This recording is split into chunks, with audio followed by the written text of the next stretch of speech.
Mwongozo wa kujifunza Biblia leo ikiwa ni Mei 27 siku ya Jumatano.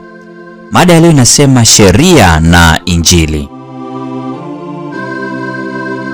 Yesu mwenyewe alieleza kwa mkazo mkubwa na kwa maneno machache kile kilichokuwa uhusiano wake na sheria. Katika Mathayo 5:17 na 18, Yesu alisema nini juu ya sheria? Kama ambavyo mipaka ambayo wazazi huwawekea watoto wao huonesha kile wanachokithamini, sheria ya Mungu hutuambia juu ya tabia yake na kile kilicho muhimu kwake.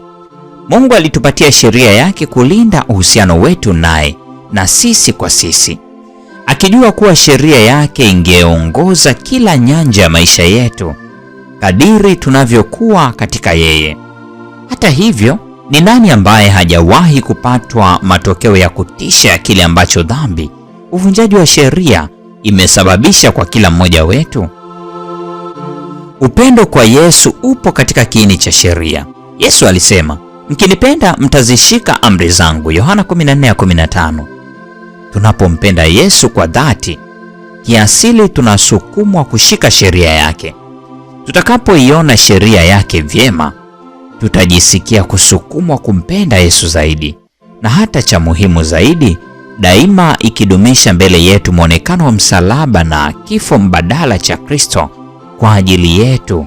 Ni njia bora kabisa ya kukuza upendo wetu kwa Mungu. Ndiyo maana Injili inaenda bega kwa bega na sheria, yaani haidhuru tuamini kiasi gani katika sheria na katika umuhimu wa kuishika.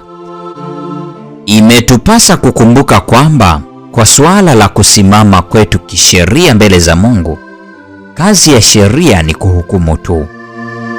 Kamwe sheria haisamehi, kamwe haihesabu haki, na kamwe haipatanishi. Kinyume chake, inaonyesha kwa nini tunahitaji kusamehewa, kwa nini tunahitaji kuhesabiwa haki, na kwa nini tunahitaji kupatanishwa. Ndiyo maana sambamba na sheria, yaani msingi wa uelewa wetu wa sheria, ni Injili, kifo cha Kristo kwa niaba yetu, ambacho kinatufanyia kile ambacho sheria haiwezi kufanya kamwe, kutuhesabia haki mbele za Mungu.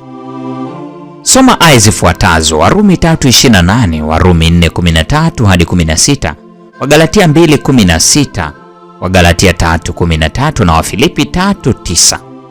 Ni nini aya hizi hutufundisha kinachoweza kutusaidia kama waumini kushika sheria bila kuwa washupavu wa sheria? Hii ni Mei 27 siku ya Jumatano, sheria na Injili. Mungu atubariki sote na nikutakia tafakari njema.